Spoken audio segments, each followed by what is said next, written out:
My name is Jessica, and I'm 26 years old. From the outside, my childhood looked picture perfect. We lived in a beautiful two-story home in an upscale suburban neighborhood. My father, Martin, was a successful executive at a major engineering firm. My mother, Linda, stayed home to keep everything spotless and organized. My younger brother, Jake, and I went to the best private school in town, wore the nicest clothes, and had everything money could buy. But what we didn't have was love. At least I didn't. When Jake was born, something shifted. My parents became obsessed with him, his smile, his first steps, his every little milestone. And as he grew older, their attention only intensified. By the time he turned 6 and started playing football, it was like I'd vanished from their world entirely. Dad proudly called him our future NFL star. He'd say it in grocery stores, at dinner parties, to the mailman, anyone who would listen. Meanwhile, I'd be sitting in the same room, clutching an award certificate or a glowing report card, hoping for even the smallest acknowledgement. It never came. While Jake got private coaches, expensive cleats, and endless praise, I quietly wore secondhand clothes and paid for my own school supplies with babysitting money. I didn't hate him. Jake was a good kid, maybe a little spoiled, but it wasn't his fault. He didn't ask to be the center of their universe. Still, it hurt. I learned early on that the best way to survive was to stay quiet, to blend into the background, and to build something of my own. So I did. I worked hard in school, studied late into the night, and earned a scholarship to study interior design at a prestigious college out of state. For the first time, I felt like I could breathe, no more being second place. No more living in the shadows. College gave me space to find myself. I met people who actually asked how I was doing. I created art. I designed beautiful spaces. I finally felt seen. But no matter how far I ran, the patterns from home found ways to follow me. The phone calls, when they came, were always about Jake. His football tournaments. His sprained ankle. His college recruiters. My parents only called me when it was convenient, or when they wanted to brag about Jake's latest game-winning touchdown. Even so, I kept moving forward. I didn't know it yet, but the day I met Jason, everything would change. It happened at a housewarming party for one of my interior design clients. I had just finished styling the space, a soft blend of minimalist whites and forest greens, and was watching guests admire the custom bookshelf I designed when someone bumped into me. A sharp gasp escaped my lips as a full glass of red wine splashed across the crisp, white rug beneath us. "Oh my God, I'm so sorry," the guy stammered, eyes wide, holding the empty glass like a crime scene weapon. I knelt quickly, dabbing the spill with a cloth, and tried not to laugh. "Well, at least it's not my couch." He chuckled, running a hand through his dark, slightly messy hair. "I'm Jason, by the way, and clearly a disaster at parties." We ended up talking the rest of the night. Not the shallow, "What do you do?" small talk. Real conversation. He asked about my designs, my goals, even my favorite childhood memories. It was disarming how genuinely he listened, as if I were the only person in the room. Within months, we were inseparable. By our 1-year anniversary, we'd moved in together. And for the first time in my life, I felt like I didn't have to fight for attention. With Jason, I didn't have to earn love. I was just loved. Freely, fully, quietly. Then came my 26th birthday. He took me out to a cozy rooftop restaurant. We shared dessert under the stars, talked about how far we'd come. Then, just as I was reaching for the last bite of cheesecake, he stood up, walked around the table, and dropped to one knee. My heart froze. "Jessica," he said softly, pulling a velvet box from his coat pocket, "I've loved you from the moment you told me that rug was hopeless.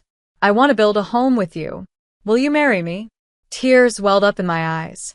"Yes," I whispered.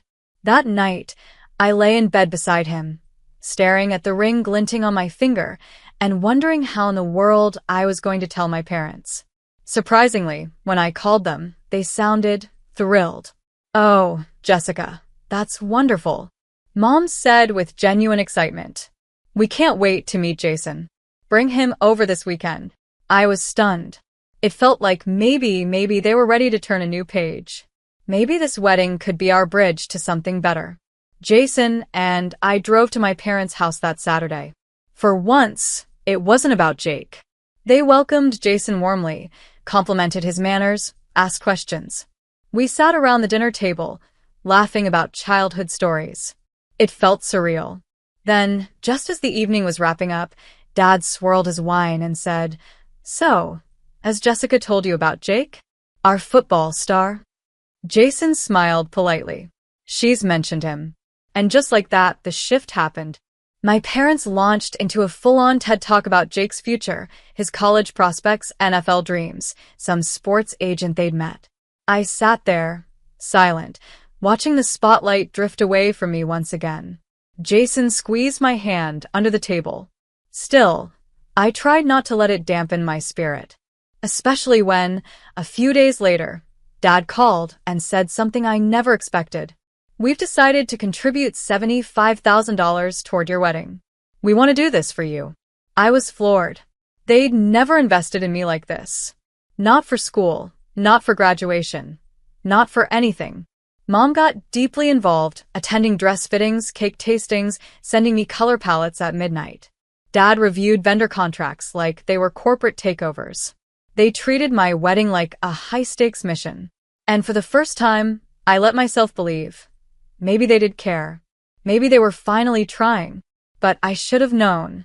That kind of love from them always came with strings. The first few months of wedding planning felt like a dream. Mom met me for coffee nearly every weekend to talk floral arrangements and menu options. She even teared up when I tried on my dress for the first time. Dad treated our seating chart like a tactical battle plan, sketching options, adjusting guest clusters like chess pieces. I allowed myself to believe this was real, that I wasn't just an afterthought anymore. But slowly, inevitably, Jake crept back in. It started subtly. We were on our way to meet the florist when Mom's phone rang. She glanced at the screen and lit up. "It's about Jake's tryout schedule," she said, waving it off. "I'll just be a minute." The minute turned into 20. Our meeting was rushed, her attention scattered. Then the venue walkthrough was postponed. Jake had a meeting with a potential scout, and they needed to be there for moral support. I tried to shrug it off. But every time I tried to move forward with the wedding, Jake's football dreams came knocking. It became a pattern. I'd get excited about a planning milestone, and my parents would suddenly become unavailable. I remember crying to Jason one night while we were finalizing the guest list. "They're spending thousands on Jake's hotel bookings and flights for tryouts," I sobbed. "But they can't make time for a cake tasting?" He held me tightly. "At least they're helping with the cost, right?" he whispered. "That's something." He meant well, but it didn't make the ache disappear. I kept telling myself I was being unreasonable, that Jake needed their help more, that I had Jason and that should be enough. But somewhere deep inside, the same old wound reopened. I was still the backup plan, still second. And then came the rehearsal dinner week. We were just a few days away from the wedding when my phone rang. It was Mom. I smiled, assuming she was calling to confirm dinner plans. "Hi, Mom. I was just about to call you about tomorrow." "Jessica," she interrupted, her voice low and tense. "We need to talk." My stomach turned. She paused, then said, "Your father has an urgent business trip. We're going to have to reschedule the rehearsal dinner. And we may need to delay the wedding too." I blinked, stunned. "What?" "No, Mom. The wedding is this weekend.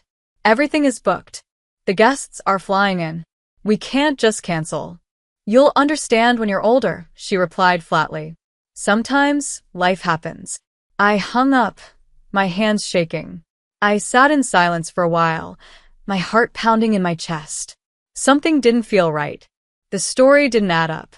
Later that evening, while scrolling social media in a haze, I saw it. Jake had posted a photo with his duffel bag, standing at the airport. "Eastern Europe, here I come. Big tryouts." Couldn't have done it without Mom and Dad. My blood ran cold. There was no business trip. They were flying across the world with Jake, on the week of my wedding. They lied to me. Again. I dialed Jake, my hands trembling with rage. He answered cheerfully. "Hey, sis. What's up? You're leaving this Saturday?" Asked, my voice tight. Yeah, he said. Tryouts start Thursday, and we want to get settled. Why? I closed my eyes. Saturday is my wedding, Jake. There was a pause. Then he chuckled. Oh yeah, forgot about that. You can always reschedule, right? This is a once-in-a-lifetime opportunity for me. My chest tightened. You seriously think your tryout is more important than my wedding? Jake sighed. Look, I'm sorry, but this is my career. You have your life with Jason now. I've got to chase my dream. The call ended. But my rage didn't. They were choosing him. Again. The morning of my wedding was supposed to be beautiful. And in many ways it was. The sun rose in soft gold over the horizon. The venue was blooming with white orchids and soft blush roses, just like I dreamed. My bridesmaids fluttered around me, adjusting curls, dabbing at eyeliner. And Jason, he looked at me like I was the only person in the world. I tried to let it all in, to focus on the man I loved, the life we were about to build. I had already made peace with the fact that my parents weren't coming. They had made their choice. But I wasn't prepared for what came next. The reception was in full swing. Guests laughed over champagne. The band played something light and jazzy in the background. Jason and I had just finished our first dance and were walking back toward our seats when the doors burst open. Gasps rippled through the room. There, standing at the entrance in their finest clothes, but with the coldest expressions, were Martin and Linda. My heart stopped. Jason's hand tightened around mine. What the hell are they doing here? He whispered. I didn't have time to answer. They stormed toward us. Conversations died around the room. All eyes turned. My father's voice boomed across the hall. Stop this farce right now. I froze. Dad, what are you doing? We're here to end this mistake before it goes any further, he barked. My mother stepped forward, her arms crossed tightly. You still have time to walk away from this, Jessica. My jaw clenched. This is my wedding. You weren't even going to come. And yet we're the ones who paid for it, Martin interrupted coldly. $75,000. That's what this entire thing cost. And now you won't even listen to your parents. Jason stepped forward. You gave that money because you said you cared, not to control her. Martin ignored him. You cancel this wedding, right now, or you pay us back every single dollar. Today. I stared at them in disbelief. That money was never a loan. It was a gift. For your daughter's wedding. Linda's voice sharpened. You think you're entitled to that money after the way you've disrespected us? I took a breath, feeling the anger rise in my throat. No. I think I'm entitled to one day that isn't about Jake. One day that's about me. And I'm not canceling anything. That's when it happened. Martin's hand flew out and struck me across the face. Hard. The room gasped. I stumbled back, clutching my cheek, barely keeping my balance. Before anyone could react, Linda, red-faced with rage, grabbed the tall floral stand from beside the stage. Linda, don't, someone shouted. But it was too late. She swung it with both hands and smashed it against the side of my head. A blinding pain exploded through my skull. I hit the ground, hard, the sound of screams echoing in my ears. I saw blurred faces rushing toward me. Someone cried out for help. Jason dropped to his knees beside me, cradling my head. You monsters, he spat at my parents. You hit her. You just assaulted my wife. He pulled out his phone with shaking hands and called 911.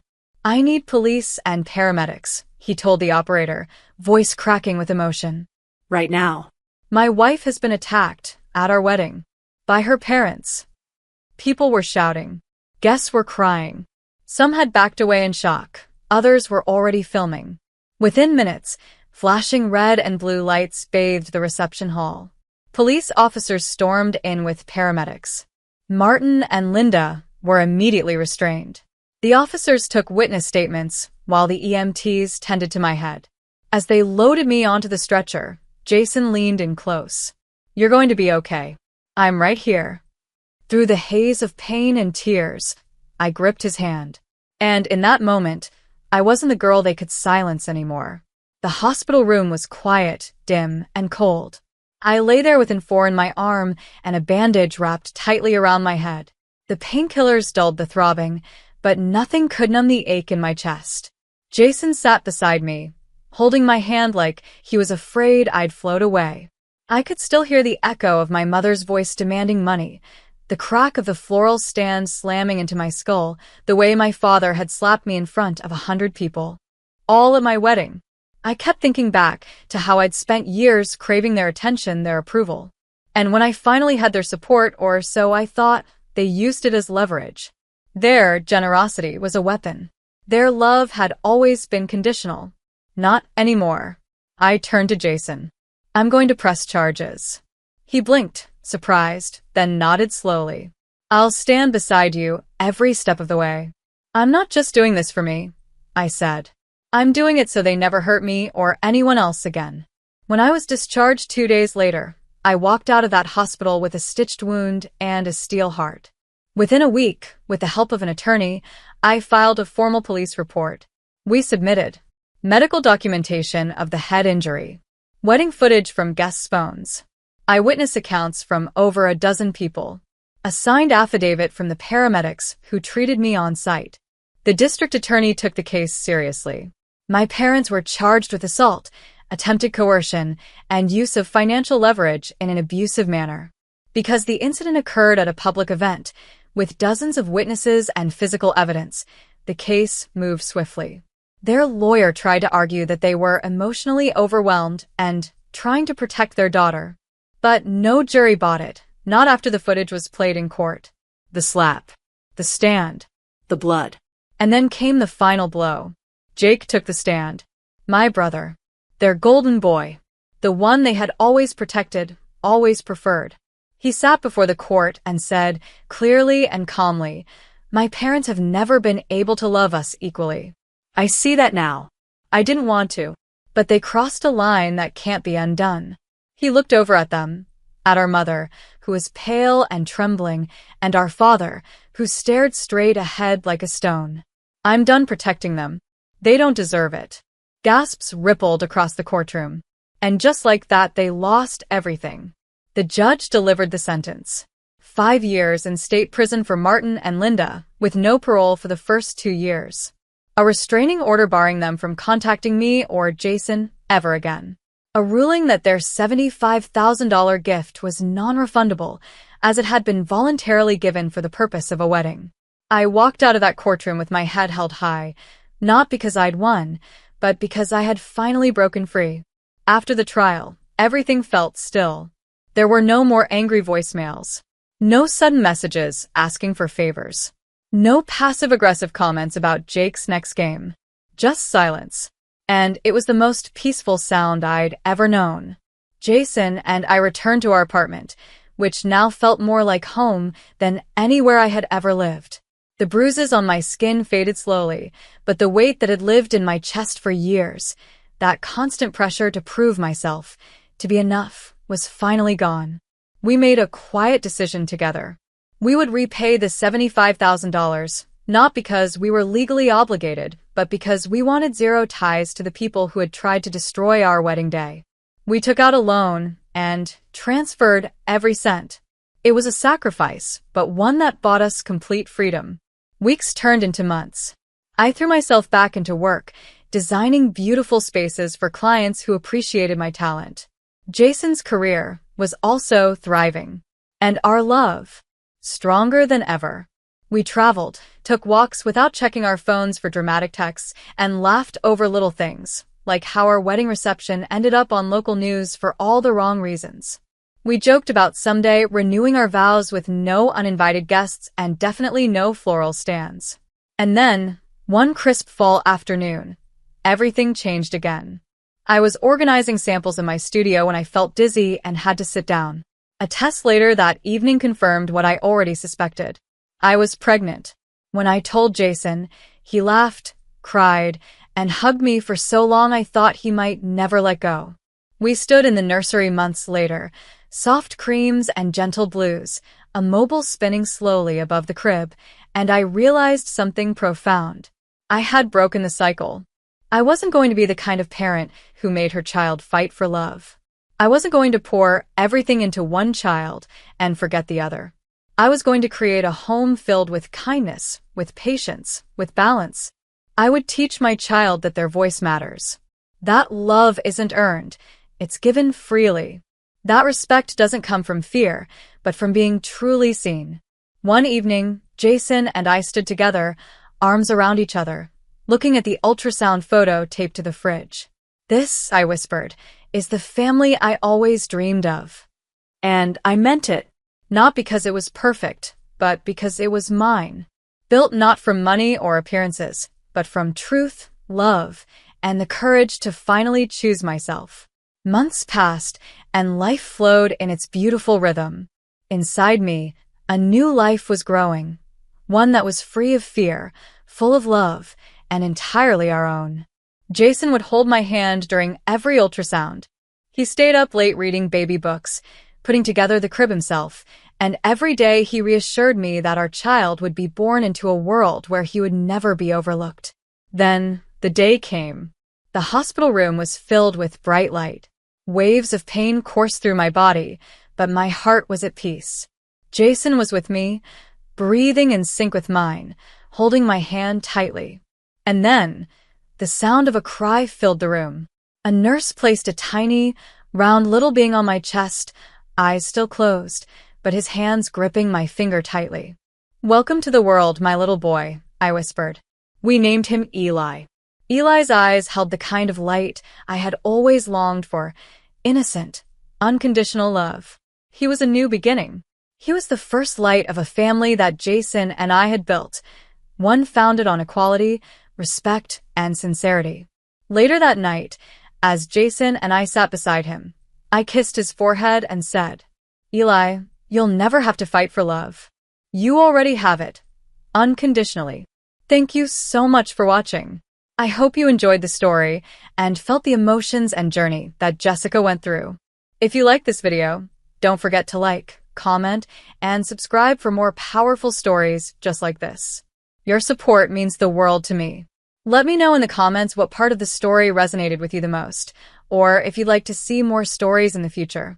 Stay tuned for more content, and until next time, remember, you are the author of your own story.